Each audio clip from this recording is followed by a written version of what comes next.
मराठा कुणबी एकच असल्याचा अध्यादेश मिळावा. अध्यादेश मिळाल्याशिवाय मुंबई सोडणार नाही. मनोज जरांगे पाटील यांनी सरकारला हा इशारा दिलाय.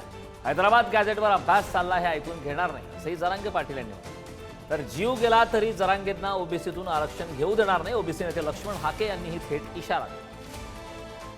आमची प्रमुख मागणी आहे मराठा आणि कुणबी एक आहे. हा अध्यादेश हजार आम्हाला मंजुरी सहित अंमलबजावणी सहित पाहिजे. त्याशिवाय आम्ही मुंबई सोडणार नाहीत हे सरकारनं लक्षात घेणं गरजेचं आहे.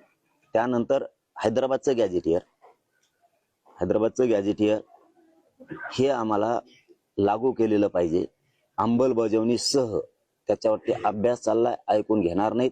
खोटी माहिती आम्ही ऐकून घेणार नाहीत. तुम्ही काही कारण सांगितले तरी आम्ही ते ऐकून घेणार नाहीत. त्याचं कारण असं आहे की 13 महिन्यापासून गॅझेटियरवरती अभ्यास सुरू आहे. तरी तुम्हाला जर अभ्यासच करायचा आहे त्याला आमचा नाईलाज आहे. आम्ही ऐकू शकत नाहीत. आम्ही कुठल्याही परिस्थितीत आमचा जीव गेला तरी चालेल. आमचा जीव असेपर्यंत आम्ही जरांगेंना ओबीसी मधून आरक्षण घेऊ देणार नाही. ही आमची पहिल्या दिवसापासूनची आम्ही त्यावर उपोषणं केलेले आहेत. कायदेशीर लढा लढतोय आणि आम्ही आमच्या हक्क अधिकाराची भाषा बोलतोय. त्यामुळे ते ओबीसी मध्येच येणार असतील तर आम्ही ओबीसी मध्ये येऊ देणार नाही. आम्ही आमच्या हक्क अधिकाराचं संरक्षण करू.